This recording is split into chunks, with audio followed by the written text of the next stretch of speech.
What's the best way to take your music from practice tempo to final speed?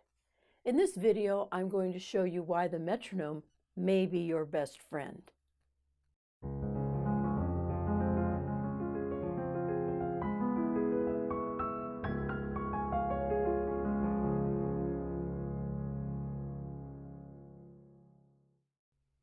Hi, I'm Dr. Lory. Welcome to my studio. In this video, I'm going to show you how to take a piece of music from your current practice tempo to the speed you want to play. And of course, just like your practice tempo, your final speed needs to be perfect. To get you from practice to a perfect final tempo, you are going to need your metronome and a little help from a technique I call challenge and master. It's a technique I use all the time and one that I recommend to my students. Let's start with your metronome. You'll need to have it nearby because you will be setting and changing it as you increase tempo. For this technique to work, your metronome should have an analog scale. Now this is a mechanical metronome. It's just like the ones used in the early 1800s. It has an analog scale. Now what does that mean? Mechanical metronomes go up and down in speed by means of steps. These steps are in increments of 2, 3, 4, 6, and 8 beats per minute.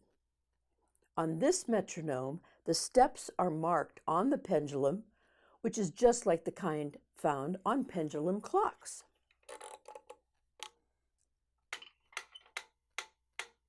And you just adjust it using this weight on the pendulum.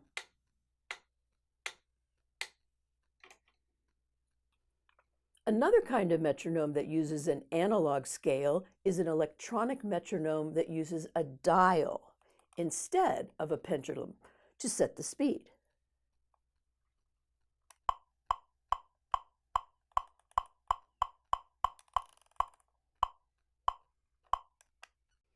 There are also electronic metronomes with digital readouts. These can be set in both the analog format, which is printed on the side, or the single beat per minute adjustment. On this one, the speed is set by a rotary knob.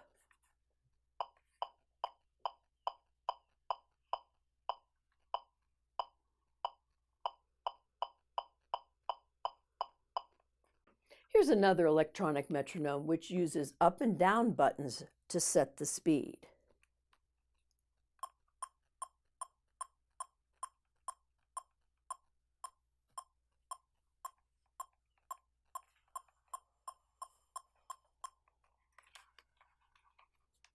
There are also metronome apps you can use on your phone or tablet, and there are metronomes on websites that you can use. Some can adjust to the analog scale as well.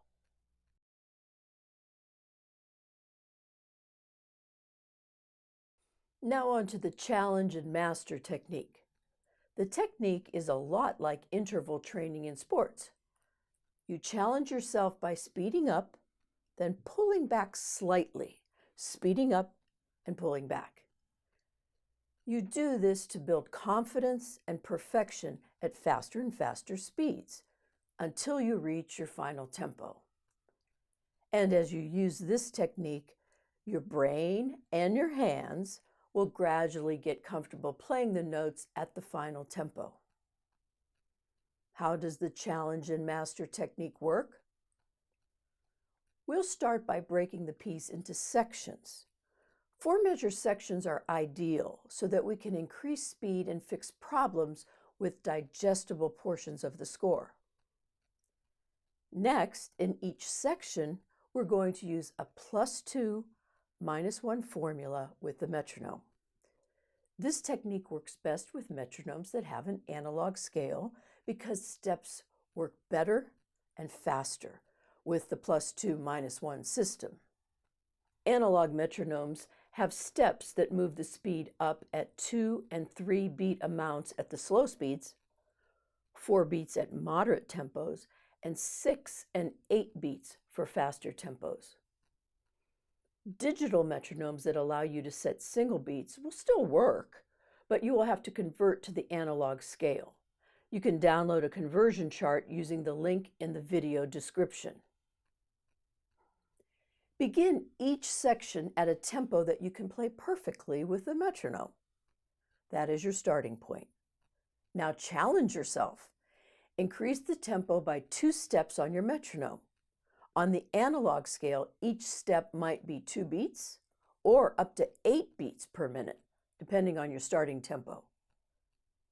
Play the section at the faster +2 tempo. Play it only once, and don't worry about mistakes. Here comes the -1 part. This is where you master the section. Decrease the tempo on your metronome by 1 step. Practice at this tempo until the section is perfect. Let me demonstrate the challenge and master technique with the first 4 measures of Mozart's Rondo alla Turca from his Sonata in A major. If you don't have the score, you can download this section from the link in the description. You can see on the score that the final speed is written in both a descriptive term as allegretto and as beats per minute, with a quarter note getting 1 beat. Because we are learning how to take your piece from a perfected practice tempo to final tempo, we're going to start the challenge and master technique at 60 beats per minute, which is a suggested practice tempo. Our goal for today will be 80 beats per minute, which might take you a day or 2 to master. Your final tempo should be closer to the suggested tempo of 144. We're starting at 60 because I can play this section perfectly at 60.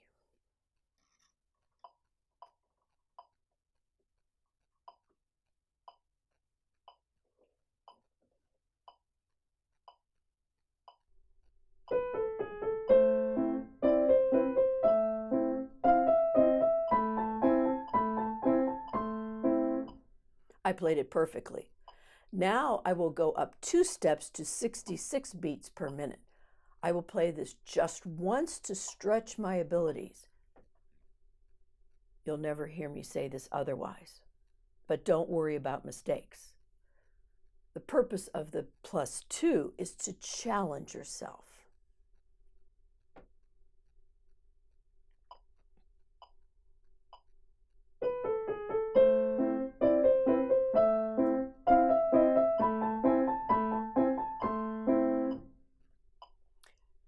Now I'm going to step down 1 to 63.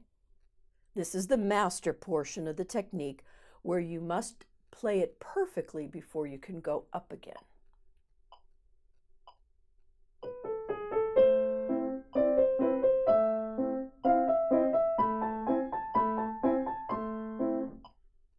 And that was perfect.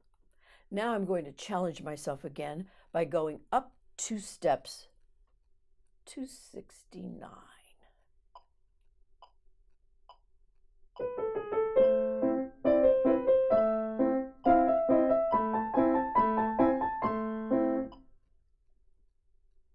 Now I go down 1 step to master.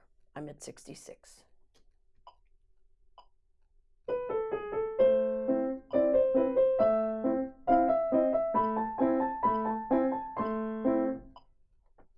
Now 2 steps up to challenge, which is at 72. 1 time only.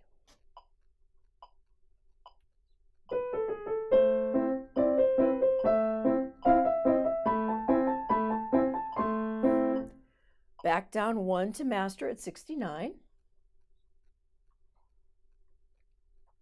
And just to make sure, play it perfectly 3 times in a row at the master tempo. Now that's something you will hear a lot from me.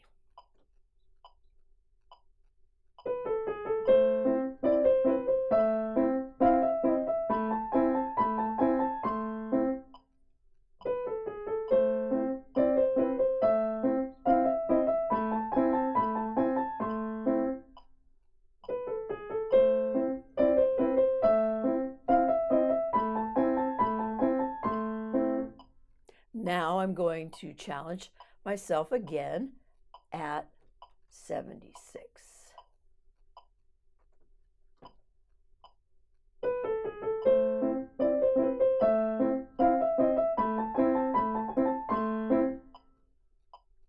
Down one to master at 72, 3 times perfectly.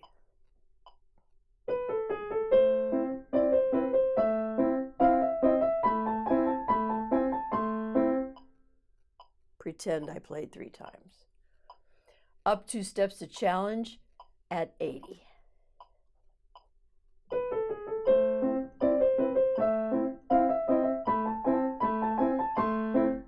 Little mistake there, but you're only playing it once. Down 1 to master, 76.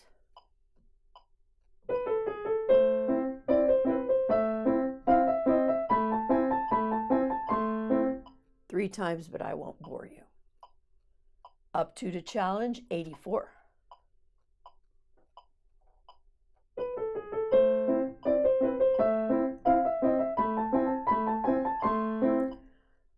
Now down 1 to 80 to master.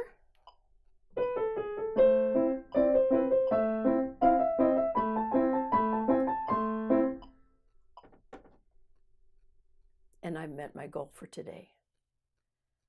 Tomorrow, I don't want to start at 80. Instead, I would start a little lower at 72 just to warm up.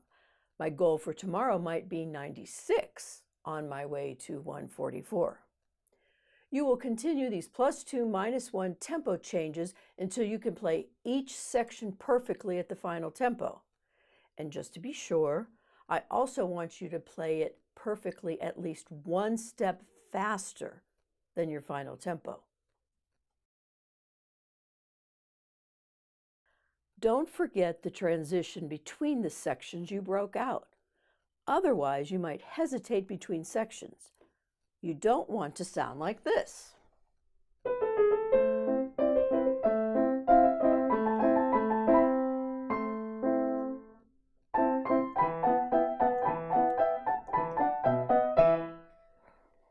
For transitions, what you should do is to take the last measure of the previous section and the first measure of the following section until that transition is perfect. So, here we go.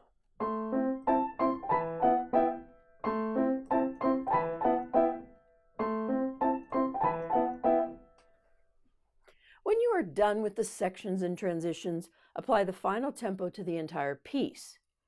It should be close to perfection at this point, with just a few, if any, rough spots to take care of. I hope you will use the challenge and master technique as you move your pieces along to their final tempos. It has always worked for me and my students. Thanks for watching and for your likes and comments. I respond to every comment, and they really motivate me to continue making piano videos. If you would like to take piano lessons online, no matter where you live, visit my website at lorypeters.com.